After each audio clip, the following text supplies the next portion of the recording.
So it is the day after Christmas. It doesn't feel like it because it's like 60 degrees here in Missouri.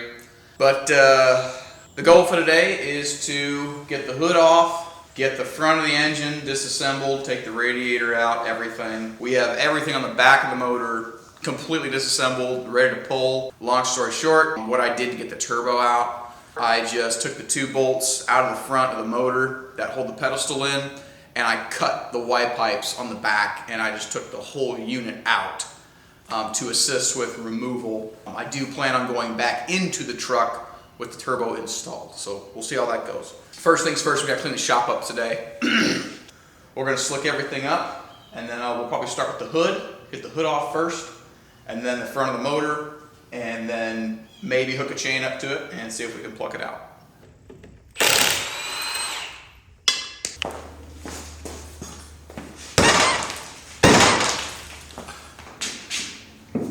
I need to mark this one as the back.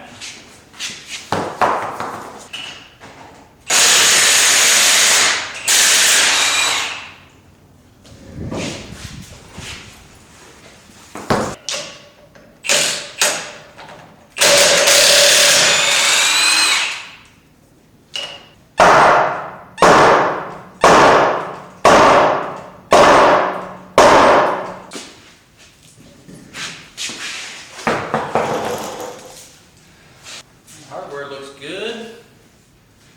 Wheel cylinders look good.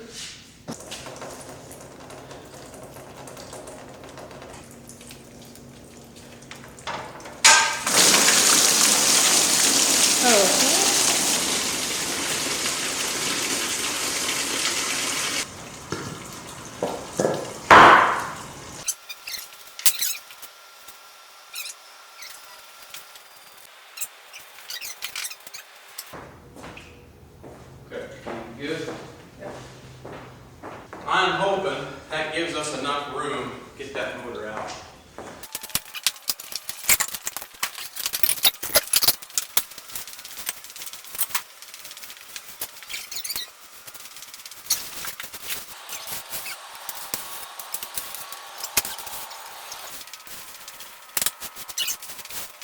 I have decided that I'm going to take off this last Y pipe. The bolts are shot. I was lucky to get the other ones out that I did. I think that's just going to give us a little more clearance, make this job just a little bit easier to get this motor out without taking that front clip off.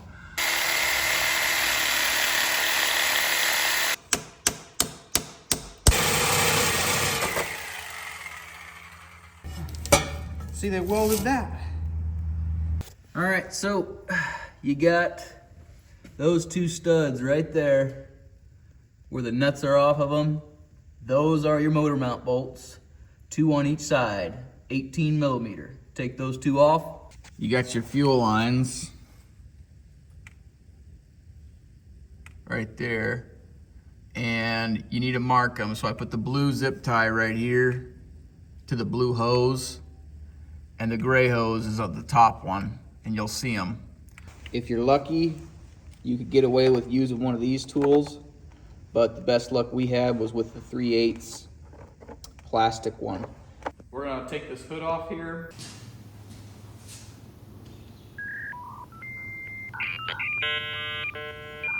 First, we're gonna take off that one. I've done this several times now, and a tip I'll give you is take a rag and put it underneath this corner here, because it's really easy for that to come loose and then chip that paint.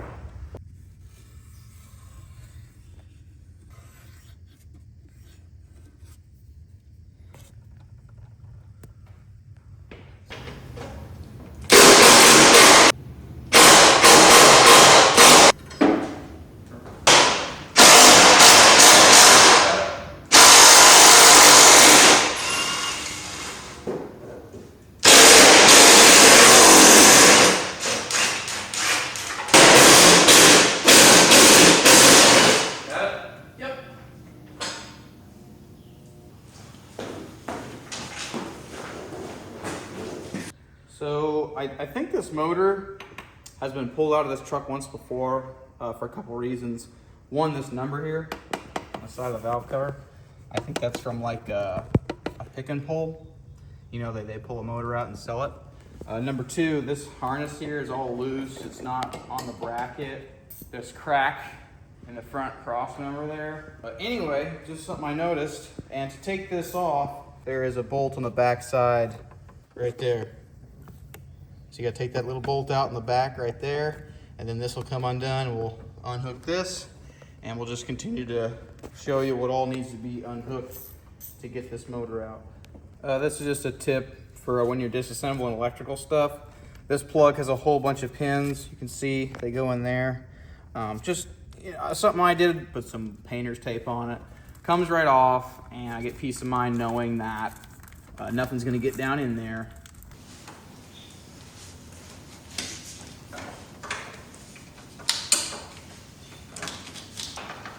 This will get a warp speed on this, that's right. I want to show you this.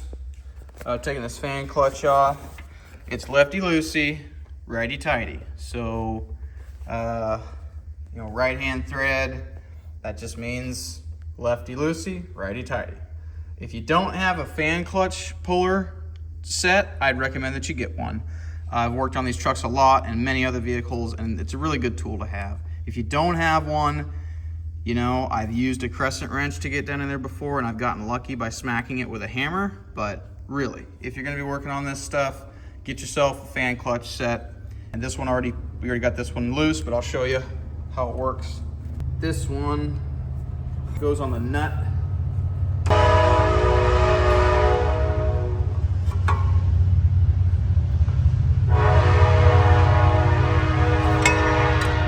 This fan and most fans have a gap that's larger than the next one. So you see the distance here to here, about that much.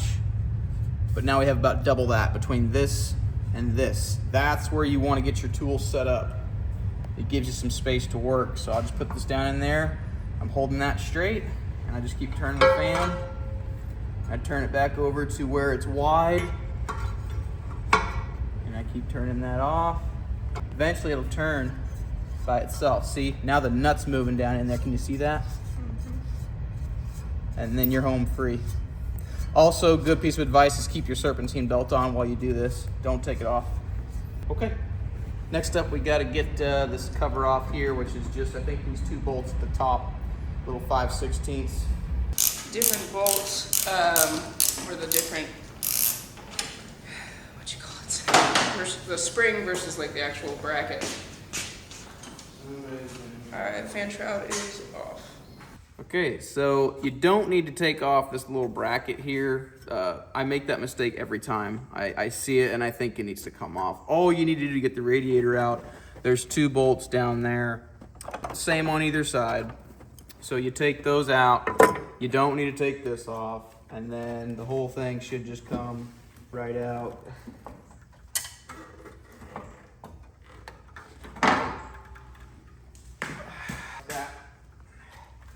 And this piece is what I'm talking about. That does not need to come off.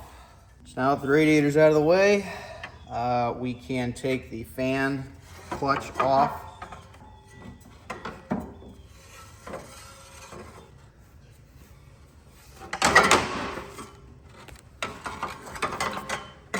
It's heavy and awkward. Always good practice when you go back together with these. Take some anti-seize, put it on those threads. Oh, that's weird. What's up? They put a 95 pump on it. Oh, you know what? That's exactly what this is. 100%. So I was definitely right that this is a motor out of another truck, because the title and the door tag on the truck is a 97. And if you look here, this water pump down here, see how it's one solid piece of steel? On the newer 96 models and up, it is a two-piece. There's two bolts here, and there's a neck that comes off. So that's really a clear indicator that the motor in this truck has been replaced. That's one way you can tell. The newer pumps have two bolts there and a neck that comes off. Makes it a lot easier to tackle that oil cooler in the back. Next is AC. Oh, there she goes.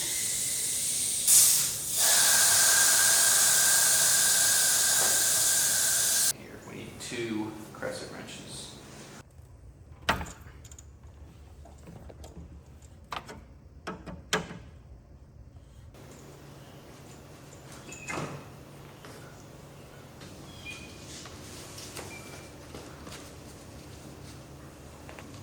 Drape it over there.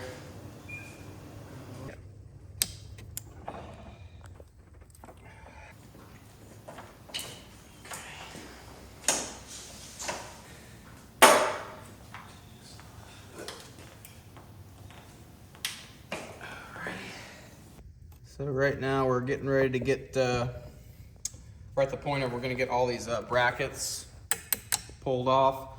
You might have enough room to take it out just like this, but I just don't want to fight it.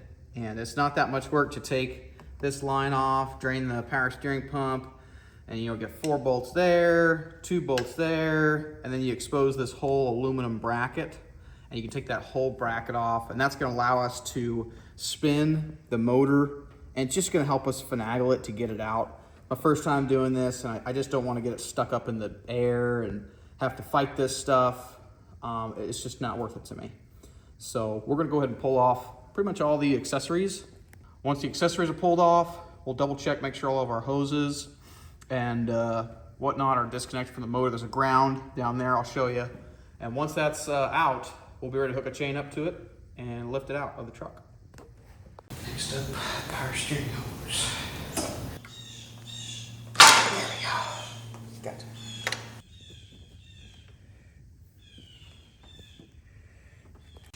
All right, 9/16 on a 1/2-inch breaker.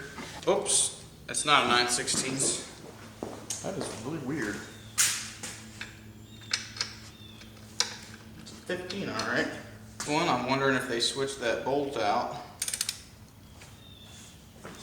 Really easy on this truck.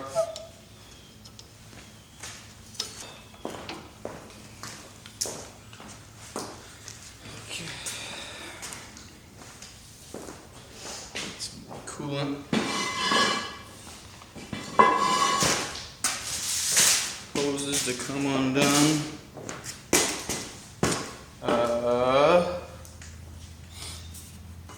Blue handle pliers. And let's see.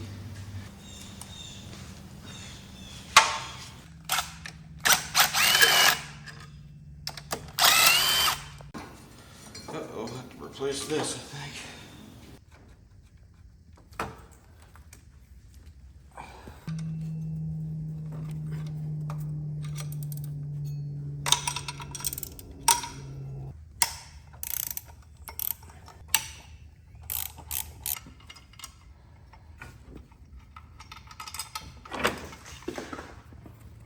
And now, 1, 2, 3.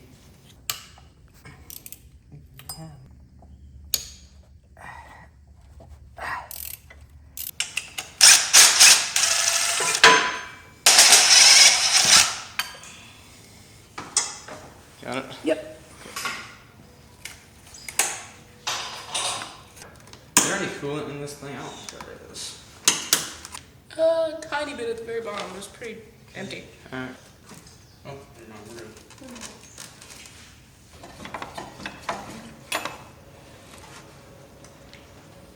Okay, so we're getting down to it. Both brackets are removed, and you can see just how much easier it's going to be to turn this and move it. And we're also alleviating some of the weight. So it's not that much more work. It's 4 bolts each side.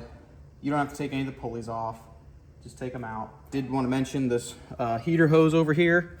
Make sure you don't forget to take this one off on the side of the block. This one goes to that one on the left side. Here we go. So you'll want to get this one negative wire loom off to pull the motor, and it goes over here, up and over, which I don't think that's the right way to do it. But again, somebody's been in here before and they just looped it over. So it comes over here to this solenoid, and you just want to make sure you take that off. You have 2 ground wires over here. There's one here on this side, and there's another one on the other side, which I'll show you. But don't forget, take these off. It's an 18 millimeter. That's it.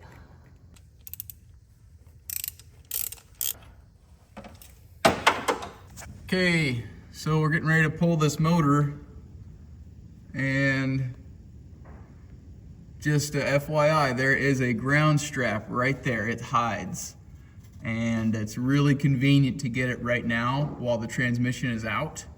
It's a 1/2-inch bolt, so reach up there. Don't forget to take that off because it'll hang you up and you'll have to crawl underneath the motor.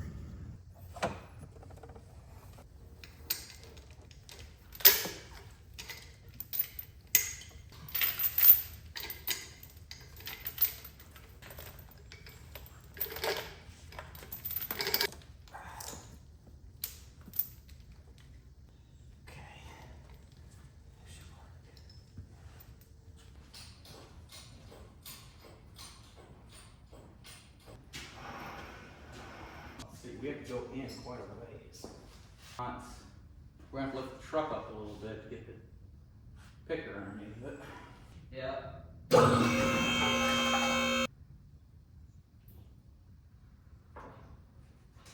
Okay. That's looking really good. The further away we are, the higher arc we're going to get. So that's what we want. Lower my thing down just a little bit. Stop.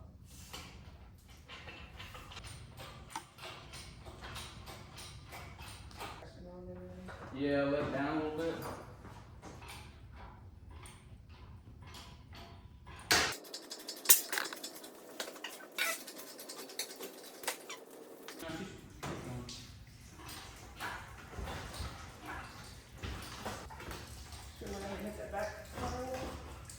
Stop there. We're doing good. We're doing good. Yeah, she's ready to come out. Let's see if we can't come backwards a little bit.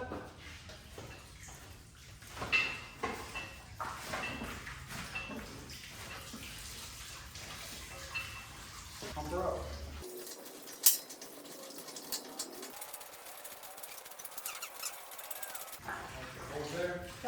Okay, so far we did a really good job with keeping everything detached. Took the motor mount nuts off. We disconnected everything on the back side of the motor. And as you can see here, we have plenty of room on the front. There's plenty of room to take a 7.3 out of an OBS. You can leave the whole front clip assembled. Now to make our lives easier, we did take off these brackets here, which you could do without doing that, but my first time doing it, I didn't want to take a chance. What else? We took the turbo off. The turbo also, I think, made a big difference, but with both of these gone up front, with the turbo on, you probably would have been all right. And what we'll probably end up doing is when we go back together, we'll probably leave this off, and we'll probably leave the turbo on and try to put it back in there. And if that doesn't work, then we'll put our up pipes on and we'll just put the turbo in.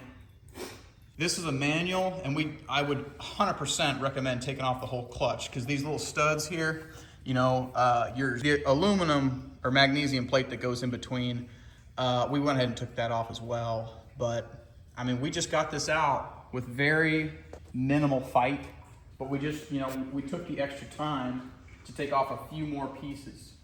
And as you can see, the front end is completely fine. You can get these motors out without removing the front clip. Another suggestion is drop the truck on its wheels, like we have here. Or take the wheels off and drop it on the front axle and the rear axle. That lowers the front of that body, so we can hopefully have the clearance to get this motor out. So we're gonna keep cranking. Hopefully we'll have enough clearance that the oil pan will clear, and we'll slide this thing out and we'll have the engine out. I hope I've done this before with a smaller engine. Yeah.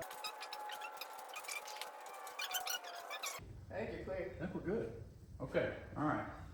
Oh, you're flashing. I'm recording. If you're wondering if you can remove a 7.3 from an OBS without taking off the front clip, you can do it. We did take off the turbo. I feel like you could have done it with the turbo on, all honesty, but it did make life easier. There was plenty of room to pull the engine, jack it up, come forward, come straight out, and again, just make sure you put the truck on its axle there. It really went very smooth. We took our time, we took all the ground straps off, didn't rush anything. Engine's out, I'm gonna see if I can't pull this out. You grab side.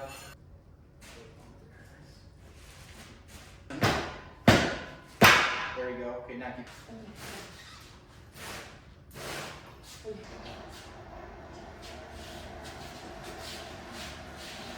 Now, I'll move this down just a little bit.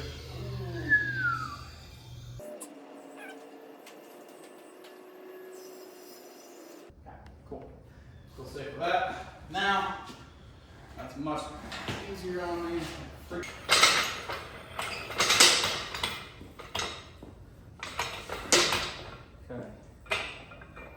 I think this is an 18. Let's go ahead and pause the video. Take us a minute to set this up.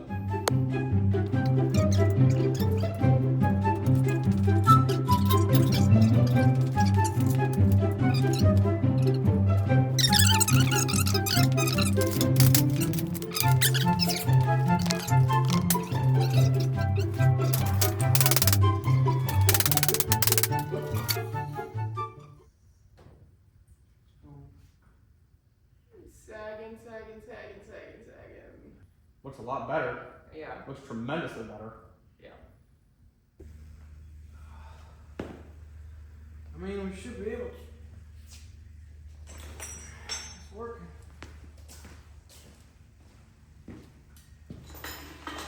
This allows me to take all this off. I can work on these manifold studs. I can sit on a stool, take everything off the front,